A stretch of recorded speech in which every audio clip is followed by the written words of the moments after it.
Airports پر ہی حملہ کیا گیا تھا آج سے 4 دن پہلے، اور وہ ایئرپورٹ جو ہے وہ آؤٹ آف آرڈر ہو چکا ہے۔ یوں اسرائیل کا نقصان تو وہاں پر بہت زیادہ ہو رہا ہے، اور اسرائیل کی جو فورسز ہیں وہ ہائی الرٹ پر ہیں، خاص طور پر جو ایرانی کمانڈر کی شہادت ہوئی ہے اس کے بعد سے لبنان اور گولان ہائٹس والے سائڈ پہ ان کی فورسز ہائی الرٹ پر ہیں، لیکن کوئی کلیئرٹی نہیں ہے کہ وہ ہائی الرٹ پر مطلب کر کیا رہی ہیں جب ان پر اتنے حملے ہو رہے ہیں۔ یہی ان کا میڈیا اور پبلک سوال اٹھا رہی ہے کہ ان کے پاس کلیئرٹی نہیں ہے، یہ کلو لیس ہے۔ آپ دیکھیں نا کہ امریکہ ان کو بار بار وارن کر رہا ہے، بار بار کہہ رہا ہے کہ حزب اللہ کے ساتھ جنگ نہیں کرنی۔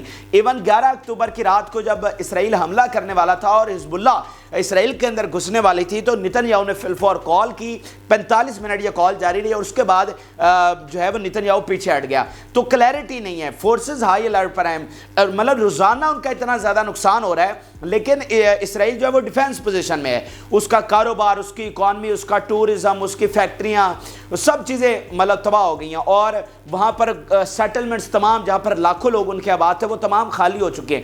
ایک سیٹلمنٹ جو ہے وہ 70-80% جو وہ تباہ کر دی گئی ہے۔ جیسے کل میں نے آپ کے ساتھ ایک خبر شیئر کی تھی کہ صرف ایک سیٹلمنٹ میں 155 میں سے 90 گھر جو ہیں وہ تباہ ہو چکے ہیں، اور ہر سیٹلمنٹ کا یہی حال ہے۔ اتنا زیادہ نقصان ناظرین ہو رہا ہے، ٹھیک ہے، لیکن اسرائیل کو نہیں پتا کہ وہ اس کو ٹیکل کس طرح سے کرے، وہ کیا کرے، حزب اللہ کا کیا کرے۔ نہ وہ حملہ کر سکتا ہے، اور نہ وہ اب جس طرح پیچھے بیٹھا ہوا ہے تو اس کا تو نقصان ہو رہا ہے۔ اب جیسے خود اس کے ڈیفنس منسٹر نے کہا کہ ہمارے خلاف 7 محاذ کھل چکے ہیں، 7 محاذ یہ ڈیفنس منسٹر کہہ رہا ہے کہ ہمارے خلاف کھل چکے ہیں، تو وہ کون کون سے محاذ پر جا کر لڑے؟ جس ریاست کے خلاف 7 محاذ کھل جاتے ہیں وہ کس طرح سے اپنے آپ کا دفاع کر سکتی ہے؟ اور یہی چیز ہے کہ اس وقت اسرائیل جو ہے وہ اپنا دفاع نہیں کر پائے گا، اور پھر جو ایران کی جانب سے حملہ ہونے والا ہے اس کا کوئی تصور بھی نہیں کر سکتا کہ وہ کتنا بڑا حملہ ہوگا۔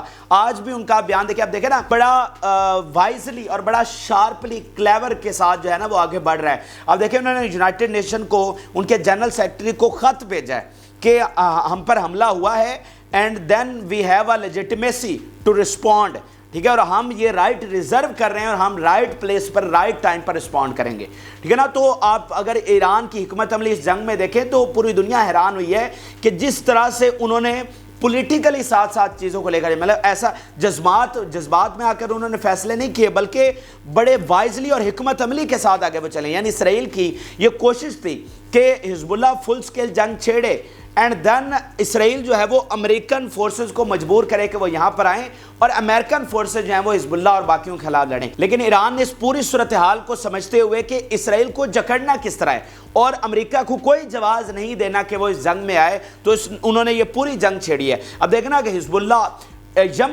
یمن نے ایک فوجی بھی نہیں کھویا، اور اربوں ڈالر کی جو ان کی نیوی ہے اس کو شکست دی ہے، ان کی اکانومی کو اربوں ڈالر کا نقصان کروا دیا ایک فوجی کھوئے بغیر۔ یہ کوئی معمولی چیز ہے؟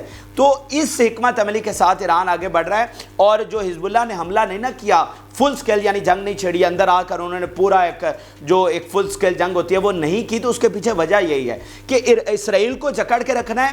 اب دیکھیں نا، اگر نقصان ان کا اتنا ہی ہو رہا ہے، اسرائیل کا نقصان اتنا ہی ہو رہا ہے، اس کی لاکھوں فورسز وہاں پر انگیج ہیں، روزانہ تباہی وہاں پر ہو رہی ہے، اکانومی ساری چیزیں وہاں پر تباہ ہو گئی ہیں، لیکن فل سکیل جنگ بھی نہیں ہے، امریکہ کے پاس، نیٹو کے پاس کوئی جواز بھی نہیں ہے، تو یہ اس کے پیچھے بڑی گہری چیزیں ہیں۔ تو اب ایران بڑی شارپلی آگے چل رہا ہے۔ اب جیسے آج ان کا بیان صرف دیکھیں، وہ کہہ رہا ہے کہ ہمارا جو رسپانس ہوگا it would not be a media response, کہ صرف یہ میڈیا پر چلنے والی خبریں نہیں ہوں گی، بلکہ یہ ایک حقیقی اور ریئل رسپانس ہوگا، لیکن یہ کب ہوگا، کہاں پر ہوگا، یہ رائٹ ہمارے پاس ریزرو ہے۔ تو ایران سے سبھی اسرائیل میں یہ تھنک ٹینک جو ان کے ہیں وہ سارے ڈر رہے ہیں، مغرب میں بھی وہ کہہ رہے ہیں کہ ایران جو کرے گا کسی کو توقع نہیں ہے کہ وہ کیا کرے گا، لیکن وہ بہت کلیور ہے اور وہ بدلہ تو لے گا لیکن اپنے حساب سے لے گا۔ جیسے حزب اللہ کے سربراہ نصر اللہ نے کہا کہ جو سید مساوی کا بدلہ ہے وہ ہم لیں گے، ٹھیک ہے نا۔ اب حزب اللہ کو بنانے والے سید مساوی تھے جن کو شہید کیا گیا ہے،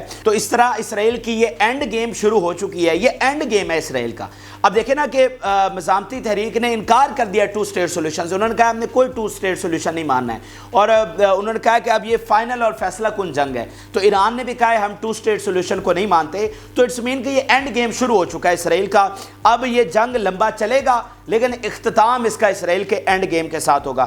تو اب ذرا آپ کو لیے چلتے ہیں انڈیا کے حوالے سے۔ ناظرین انڈیا کے حوالے سے دو بہت بڑی خبریں ہیں، چلتے چلتے آپ کو ساتھ مختصراً شیئر کر دیتا ہوں۔ ناظرین پہلی بڑی خبر تو ان کی ایمبیسی کے حوالے سے ہے۔ آپ کو پتا ہے کہ اسرائیلی ایمبیسی پر نیو دہلی میں حملہ کیا گیا ہے، اور یہ بہت ہی غیر معمولی حملہ ہے، اور یہ اس بات کا ثبوت ہے کہ پوری دنیا میں اب یہ ایک نئی لہر شروع ہونے والی ہے حملوں کی، اب یہ ایک نیا سلسلہ شروع ہونے والا ہے، اور جس کے بعد اسرائیلی سفارت خانوں کو نشانہ بنایا جائے گا۔ اب یہ اس حوالے سے بہت زیادہ تجسس تھا کہ بھئی یہ حملہ کس نے کیا ہے، یہ کہاں سے ہوا ہے یہ حملہ، اور یہ کرنے والا کون ہے۔ اب دیکھیں پچھلی دہائی اٹھا کر دیکھ لیں تو انڈیا میں اس طرح کے حملے نہیں ہوئے ہیں، تو اب یہ بہت عجیب سی صورتحال پیدا ہوگی انڈیا کے لیے بھی، جو کہ نیوٹرل رہنے کی کوشش کر رہا ہے اور تمام جنگوں سے اوائڈ کر کے اپنی جو ایک پالیسی ہے اس کو آگے لے کر چلنا چاہ رہا ہے۔ تو اب ناظرین اس حوالے سے بہت بڑی خبر سامنے ہے، اور خبر یہ ناظرین یہ ہے کہ یہ پتہ چلا ہے کہ وہاں پر 2 لیٹر ملے ہیں، وہاں پر ایمبیسی کے قریب 2 لیٹر ملے ہیں۔ یہ آپ این ڈی ٹی وی اور باقی سارے انڈین میڈیاز کے آپ کو دکھا رہا ہوں،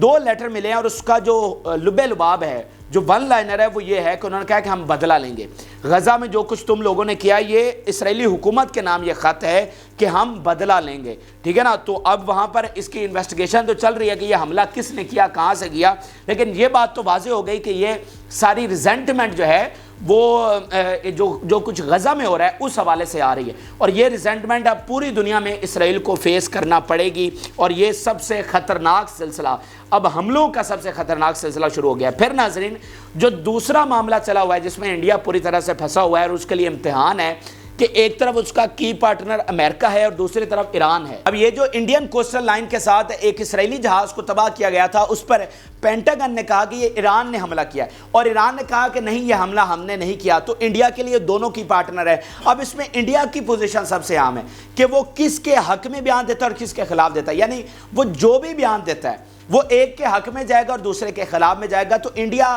نہ چاہتے ہوئے بھی اس سب سے مشکل پوزیشن میں پھنس گیا۔ اچھا، اب اس معاملے پر پہلا بیان انڈیا کی جانب سے سامنے ہے، رکے ڈیفینس منسٹر نے بیان دیا ہے۔ انہوں نے کہا جی ہم جو کلپریٹس ہیں ان کو سمندر کی گہرائیوں سے نکالیں گے، ان کو we will find them from the depths of ocean, ٹھیک ہے۔ اب یہ عجیب، اس کے بعد ایک عجیب معاملہ اختیار کر گیا ہے اس بیان کے بعد خاص طور پہ کہ بھائی آپ ایک تو کہہ رہے ہیں کلپریٹ ہیں، پھر سمندر کی گہرائیوں سے نکالیں گے، تو پینٹاگن تو کہہ رہا ہے کہ یہ ایران نے کیا ہے، اور ایران کہہ رہا ہے کہ نہیں ہم نے نہیں کیا، تو پھر آپ کہنا کیا چاہ رہے ہیں، آپ کیا پوزیشن آپ کیا لے رہے ہیں؟ تو یہ معاملہ اور گڑبڑ ہو گیا، مطلب انڈیا اب اس میں اور زیادہ انوالو ہو گیا، زیادہ پھنس گیا کہ بھائی اب یہ کریں تو کریں کیا، یعنی وہ کوئی کلیئرٹی کے ساتھ پوزیشن نہیں لے پا رہا ہے۔ اب وہ کہہ رہے ہیں کہ کلپریٹس کو سمندر کی گہرائیوں سے نکالیں گے، تو کلپریٹ تو پھر پینٹاگن کہہ رہا ہے کہ ان کے مطابق تو یہ حملہ ایران نے کیا ہے، اور ایران کہہ رہا ہے کہ ہم نے نہیں کیا۔ تو پھر آپ کو ایک کی سپورٹ تو کرنی پڑے گی۔ اگر آپ کہتے ہیں کہ یہ کسی اور گروپ نے کیا ہے تو دین آپ ایران کے موقف کی حمایت کر رہے ہیں اور پینٹاگن کے خلاف ہیں، تو اس طرح انڈیا میں اس میں پھنسا ہوا ہے۔ لیکن آپ دیکھتے ہیں کہ انڈیا اس میں سے کس طرح سے نکلتا ہے۔ بہرحال اب آپ کو غزہ جنگ میں لیے چلتے ہیں، اور غزہ سے ناظرین 2 بڑی خبریں مختصراً آپ کے ساتھ شیئر کروں گا تاکہ آپ کو پوری صورتحال کا اندازہ ہو جائے۔ غزہ میں جنگ ایک تو پوری شدت کے ساتھ جاری ہے، اس وقت جو بہت زیادہ انٹینسٹی کی وار ہے وہ ساؤتھ میں لڑی جا رہی ہے، اور ساؤتھ میں 1 انچ بھی 3 ہفتے ہو گئے ناظرین، 1 انچ بھی یہ آگے نہیں بڑھ سکے۔ آپ دیکھیں 80 ڈیز پلس ہو چکے ہیں اس جنگ کو، اور تمام وسائل استعمال کرنے کے بعد، تمام جو ہے وہ نا بم گرانے کے بعد، نیو یارک ٹائم کے مطابق کوئی ایسا بم نہیں ہے جو اسرائیلی آرمی نے وہاں پر نہ گرایا ہو۔ تو یہ سارا کچھ کرنے کے بعد بھی وہ اس قابل نہیں ہوئے کہ وہ ساؤتھ کو آگے اندر داخل ہو سکے، 1 انچ بھی آگے بڑھ سکے۔ تو ان کی ہلاکتیں جو وہ روزانہ ہو رہی ہے، ناظرین یقین مانیے روزانہ سینکڑوں اسرائیلی فوجی وہاں پر ہلاک ہو رہے ہیں۔ صرف آپ دیکھیں نا، کل ایک حملہ ہوا اور صرف ایک حملے میں 1 بلڈنگ اڑائی گئی جس میں 40 اسرائیلی فوجی موجود تھے، ٹھیک ہے نا۔ تو یہ اس طرح کے حملے وہاں پر ہو رہے ہیں۔ ابھی ناظرین ایک کمانڈر کی خبر وہاں سے سامنے آئی ہے۔ Dead Israeli officer held the rank of major, a company commander in 931st battalion of the Nihal Brigade and the other had the rank of reserve captain in the same battalion۔ تو ایک جناب commander ہے اور دوسرا captain ہے جو کہ یہاں پر ہلاک ہوا ہے، اور اس کو خود اسرائیلی میڈیا تسلیم کر رہا ہے۔ پھر میں آپ کے سامنے ناظرین ایک اور انتہائی امپورٹنٹ بیان رکھنا چاہ رہا ہوں، صرف ایک بیان سے یہ ڈکلیریشن آف ڈیفیٹ ہے، یہ ان کا ناکامی کا اور شکست کا منہ بولتا ثبوت ہے، اور یہ بیانات ان کے اندر سے آپ کے سامنے رکھنے کا مقصد صرف یہ ہوتا ہے کہ آپ کو یہ نہ لگے کہ یار یہ تھرڈ پارٹی نے رپورٹ کیا تو اس میں کوئی شک و شبہ ہو سکتا ہے. ان کی اپنی زبانی جہاں پر اسرائیل کی عمارت گر رہی ہے, جو اندر بیٹھے, مطلب آپ انڈیا سے ہیں, آپ کینیڈا سے ہیں, آپ پاکستان سے, آپ جہاں سے بھی, آپ کو اپنے حالات کا سب سے زیادہ پتہ ہوگا. تو اسی طرح اسرائیلیوں کو پتہ ہے کہ وہ ہار رہے ہیں یا جیت رہے ہیں, تو ان کے جو سب سے ہائی آفیشلز ہیں, ٹھیک ہے نا, وہ کیا کہہ رہے ہیں, یہ سب سے زیادہ امپورٹنٹ ہے میرے لیے. تو ایک بیان صرف آپ کے سامنے رکھتا ہوں تاکہ آپ کو کلیئرٹی ہو جائے. یہ ان کا فارن سیکٹری جو ہے وہ کیا کہہ رہا ہے, even if the current operations continue until the and of January the war will not achieve its goal of eliminating Hamas and will not return the prisoners. اب یہ ان کا فارن سیکٹری کتنا بڑا عہدہ ہوتا ہے, وہ کہہ رہے ہیں کہ بے شک ہم اس جنگ کو لمبا بھی کھینچ لیں, بے شک یہ جنوری کے آخر تک بھی لے جائیں, لیکن جو اینڈ گول ہے اس میں مزاحمتی تحریک کو ایلیمینیٹ نہیں کیا جا سکتا, اینڈ جو پرزنر ہیں ان کو واپس نہیں لایا جا سکتا. تو صرف ایک ہی جو حل بچا ہے, جو ہمارے پاس ایک ہی ہے, آج سے 4 مہینوں کے بعد بھی وہی حل ہوگا, اور آج بھی ہمارے پاس یہی حل ہے. اگر آج اپنا لیں گے تو ہمارا اتنا زیادہ نقصان نہیں ہوگا, اور کل کو بھی ہمیں اپنانا یہی پڑے گا, اور وہ ہے مذاکرات. ہمیں سرنڈر کرنا پڑے گا, مذاکرات کرنے پڑیں گے, اور وہاں سے مذاکرات کے ذریعے ہم اپنے قیدیوں کو واپس لا سکتے ہیں. جیسے مزاحمتی تحریک نے کہا تھا کہ سارے کرۂ ارض کی فورسز بھی آ جائے نا تو بھی ہم سے ایک قیدی بھی نہیں چھڑا سکتے, تو تمہاری فوج جو کہ ٹک ٹاکر فوج ہے وہ کیا ہے. اب میں آپ کے سامنے صرف ایک ایکسپرٹ کا بیان رکھنے چاہتا ہوں, پھر فرانس کا جو ریئیکشن ہے وہ آپ کو بتاؤں گا, اینڈ دین اس کو وائنڈ اپ کرتے ہیں. یہ آپ کو بتانا میں چاہ رہا ہوں کہ جنگ اب ایکسپینڈ کس طرح سے کر رہی ہے. یہ آپ ایکسپرٹ کا بیان دیکھیے. The big war will come to Middle East may be a bit later but it will. Horses will not stop. Ships will not enter anymore in Red Sea. The oil prices will go up. Iran will respond to provocations. Collapse of Israel is inevitable. اب یہ ایک expert کہہ رہا ہے کہ collapse of Israel is inevitable, اور ایک جو بگ وار ہے, جو ایک میگا وار ہے, وہ آنی ہی آنی ہے اور اس کو روکا نہیں جا سکتا. اب آخر میں آپ کو فرانس کے حوالے سے اپڈیٹ کر دیتے ہیں مختصراً ناظرین. فرانس نے یورپ میں, مطلب جو یورپ کی بڑی طاقتیں ہیں, فرانس, جرمنی اور برٹن, اس میں سب سے زیادہ جو سٹینڈ لیا ہے وہ فرانس نے لیا ہے, اور فرانس نے سب سے پہلے سیز فائر کا مطالبہ کیا. اچھا, فرانس کے حوالے سے آپ کو ایک چیز سمجھنا ضروری ہے. یہ جو نیو ورلڈ آرڈر ہے نا, جس کو جیو ورلڈ آرڈر بھی کہا جاتا ہے, اس میں فرانس اس کا حصہ نہیں ہے. یعنی فرانس جو ہے وہ کہا جاتا ہے کہ جیوز کا جو انفلوئنس ہے جو کہ پوری دنیا پر ہے, یورپ پر اور خاص طور پر امریکہ پر. حالانکہ جیوز, آپ تو کہتے ہیں نا کہ امریکہ مدد کر رہا ہے, اور بھائی امریکہ تو سارا ان کے تسلط میں ہے, امریکہ تو سارا ان کے انفلوئنس میں ہے. تو جو ایک ملک جو انفلوئنس میں نہیں ہے وہ فرانس ہے. کہ نا, فرانس کو انہوں نے بڑی کوشش کیا اس کو انفلوئنس میں لانے کے لیے, تو صرف فرانس ایک ایسا کنٹری ہے جو ان کے انفلوئنس میں نہیں ہے. اور اسی لیے آپ باقی یورپ کا, یعنی جو ان کے انفلوئنس میں ہے, اور فرانس کا اگر آپ ریئیکشن دیکھیں تو بالکل مختلف ہوگا.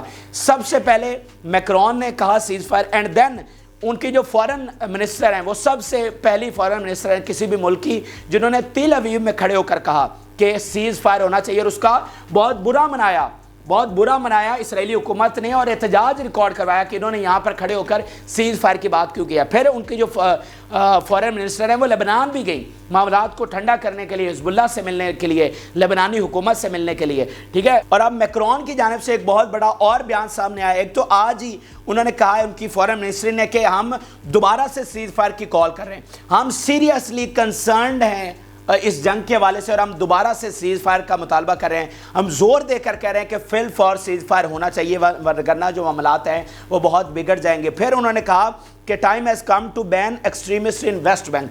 اب یہ بہت بڑی بات کی ہے انہوں نے کہ ویسٹ بینک میں جو اسرائیلی ہیں جو کہ ظلم ڈھا رہے ہیں فلسطینیوں پر, جو آتے ہیں ان کا گھر چھین لیتے ہیں, ان کی فیملیز کو شہید کر دیتے ہیں, ان کی زمینیں چھین رہے ہیں, یعنی اتنا ظلم ہو رہا ہے کہ آپ کی شاید سوچ ہوگی, تو وہاں پر ظلم کی انتہا کر دی گئی ہے. تو فرانس یہ کہہ رہا ہے کہ وقت آ گیا کہ ان کے ویزوں پر پابندی لگائی جائے. تو یہ بہت بڑی بات ہے, بہت بڑی بات ہے. وہ ممالک, وہ خطہ, وہ کانٹیننٹ جہاں پر اسرائیل کا حمایت کرنا ایک مذہبی فریضہ اور اس پر تنقید کرنا ایک گناہ سمجھا جاتا ہے, وہ کہہ رہا ہے کہ آج ہمیں اسرائیلیوں پر پابندی لگانے کا وقت آ گیا ہے. تو یہ بہت بڑی تبدیلی ہے جو کہ اس وقت یورپ اور پوری دنیا میں آ رہی ہے, اور اسی لیے دنیا بھر کے ایکسپرٹ یہ کہہ رہے ہیں کہ فلسطین فاتح ہو چکا ہے, اور فلسطین کی یہ جو فتح ہے اس کو اب ریورس نہیں کیا جا سکتا. اب جنگ یہ چل رہی ہے کہ اسرائیل رہے گا یا نہیں رہے گا, فلسطین کی آزادی ناگزیر ہو چکی ہے. تو یہ اہم ترین اور تازہ ترین حقائق تھے جو کہ آپ کے ساتھ شیئر کیے. آپ سے ریکویسٹ ہے کہ جن لوگوں نے چینل کو سبسکرائب نہیں کیا ہوا چینل کو ضرور سبسکرائب کر لیں, اور اپنی رائے ضرور آگاہ کریں. کوئی کویشچن ہے تو آپ پوچھ سکتے ہیں. اجازت دیجیے, اللہ حافظ.